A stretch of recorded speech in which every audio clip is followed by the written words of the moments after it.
All right, Shalom. First and foremost, I want to give all praise, glory, and honor unto Yahweh, Bahashem, Yahweh Shai, Bahashem, Harakah HaKodash.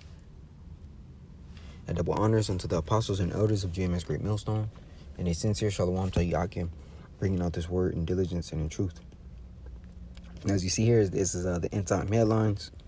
And it says, Russia warns U.S. strikes on Iran have opened a Pandora's box and could lead to global nuclear catastrophe. Now, matter of fact, the first precept I want to start off with is coming from the book of Luke, the 12th chapter, right? Because though we understand that, most importantly, the words of Yahweh Bashem El Shai do not return unto him void.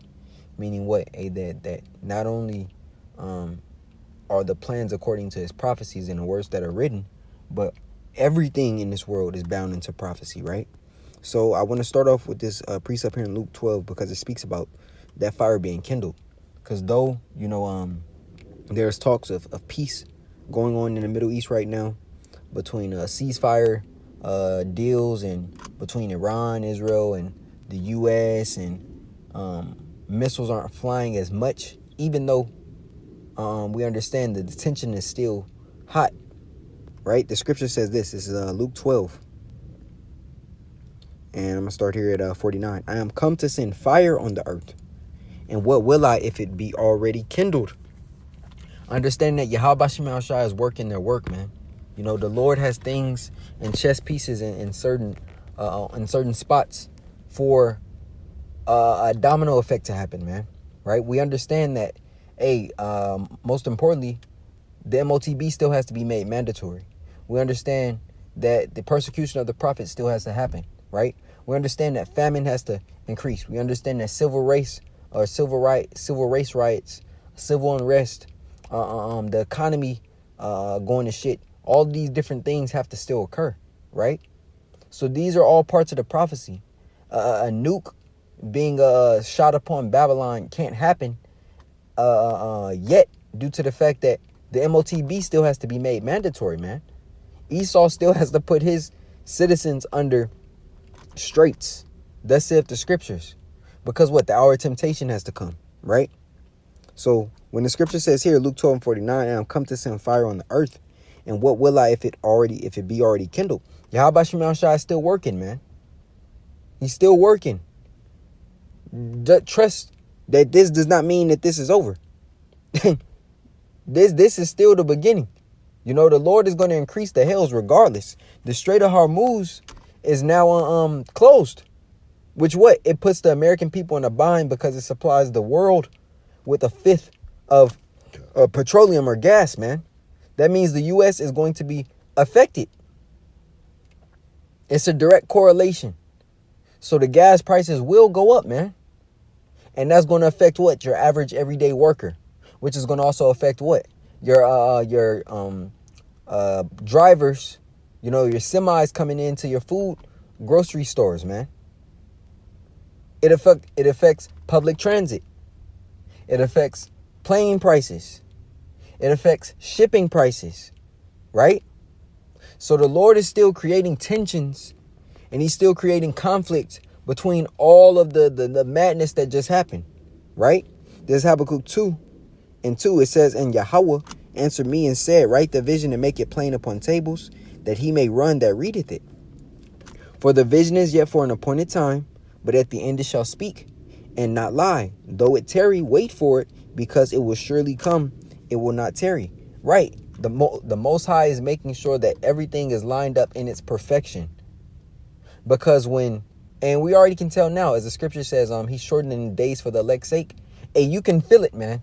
We're in the 6th month of the so-called year. Already. It feel like it just started a month and a half, 2 months ago. So trust the Lord's process. Understand that his plan is on his timing. Does the scriptures not say that one day to him, or it's like 1,000 years to us is one day to him? One day is 1,000 years, right? So it says, wait for it because it will surely come. I want to read it in NLT. It says, the vision is for a future time. It describes the end and it will be fulfilled. If it seems slow in coming, wait patiently For it will surely take place. It will not be delayed. Right? So when we read and go into this article of Russia warning the U.S. that Iran have opened the Pandora's box, the Lord made these strikes become a catalyst for the future judgment of Babylon the Great, man. It's a ember, to kindling. And all it takes is for a little breath to be blown upon it.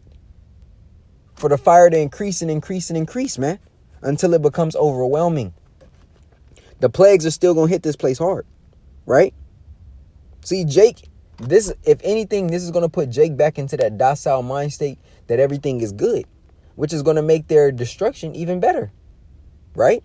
It says Russia's United Nations ambassador, Vasily Nebenzia, issued a stark warning during an Emergency Security Council meeting, condemning the recent U.S. airstrikes on Iran's nuclear facilities as a dangerous escalation that could precipitate a global nuclear catastrophe.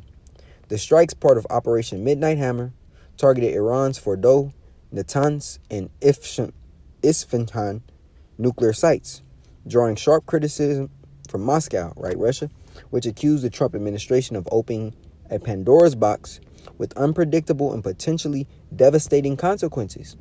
The U.S. military launched on June 21st, involved over 125 aircraft, including B-2 stealth bombers, and utilized penetrating munitions and cruise missiles to inflict significant damage on Iran's nuclear infrastructure. Now, we already know that that's a lie. It did not create significant damage on Iran's nuclear infrastructure. Iran already moved out their uranium-235 and the important necessities in order to create their nuclear weapons. They already moved it prior to the strike, man. Days prior. So the little damage it did, it does not set them back from them, as the scriptures say. Matter of fact, let's grab it into the book of Joel.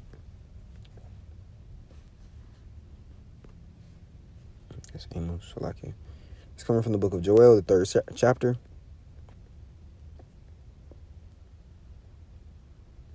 Right, this Joel 3:10, it says, beat your plowshares into swords and your pruning hooks into spears.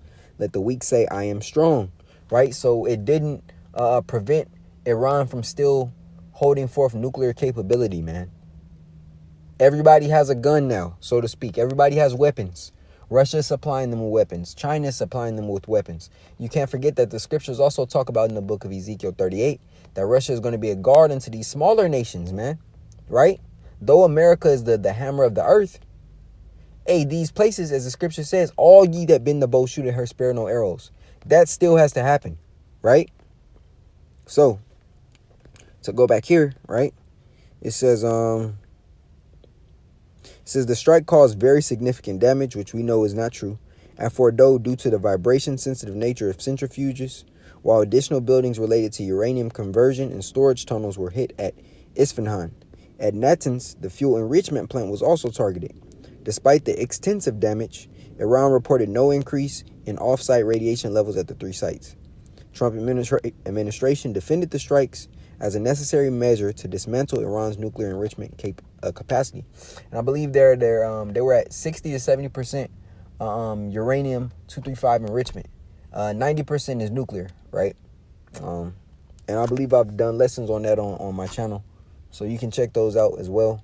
But 90%, it's harder to go from 0 to 20% than it is to go from 20 to 90, right? Because the process of breaking down that uranium-235 goes through a bunch of chemical compositions, a bunch of different reactions to break it down from its base element to its uranium isotopes, man, right? Into the atoms. That's the hardest part of breaking that uranium down, is from 0 to 20%, because it has to undergo a physical change and a chemical change, man, right?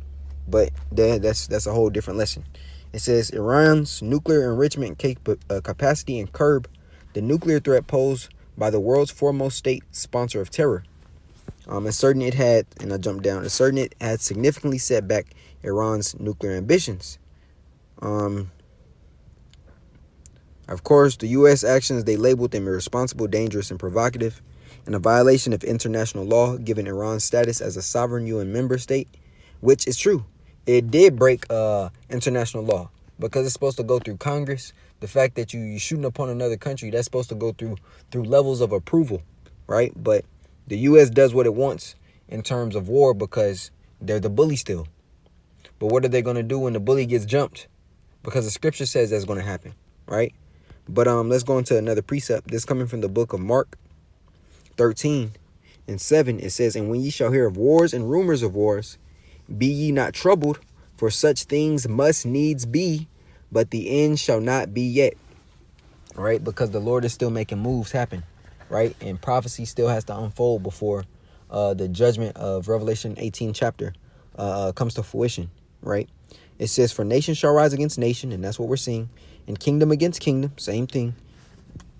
"And there shall be earthquakes in diverse places, and there shall be famines and troubles. These are the beginning of sorrows." So, hey, you haven't seen nothing yet, man. The American people still haven't been touched. Keep in mind that your U.S. government has said that, you have Iranian sleeper cells here in the States, and that they're preparing for T threats here in the States, man.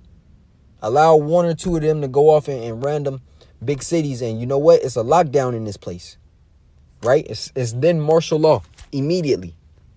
Now you have to prove that you're a citizen by what? By biometrics, by identity. And when biometrics isn't enough, they go to what? Now it has to be in you, right? So you see how the transfer of prophecy can occur within a moment. And once they get rolling, ain't gonna be no stopping them, right? Matter of fact, I want to grab this in the book of 2nd Esdras, the 16th chapter. And this is 2nd Esdras 16:37. "Behold, the plagues draw nigh and are not slack, as when a woman with child in the 9th month bringeth forth her son. With 2 or 3 hours of her birth, great pains compass her womb, which pains when the child cometh forth, they slack not a moment. Even so shall not the plagues be slack to come upon the earth, and the world shall mourn, and sorrows shall come upon it on every side." So this is what we're about to come into, man. Don't get comfortable. Stay locked in. Because Yahweh Shema Shai is still going to be making moves. And through the spirit, I've been feeling like he is going to try to do something in the next 2 weeks on so-called America's birthday, or it's like Independence Day, man. Right? I've just been thinking about that, man. But we'll see. We'll see what the Lord has happened. But don't be shocked. Don't be shocked. Don't be surprised. Hey, we're going to continuously update in the spirit and keep pushing out the spirit of Yahweh Shema Shai anyways, man. Because, hey, Jake still got to wake up. You still got the members of the elect who need to hear, and members of the 1/3 that need to be sealed, man. So that's the point. Just a quick update through the spirit. I want to give all praise, glory, and honor unto Yahweh Bahashem, Yahweh Shai, Bahashem Harakah HaKodash. A double honors unto the apostles and elders of GMS Great Millstone. And a sincere shalom to Yakim, bringing out this word in diligence and in truth. Shalom.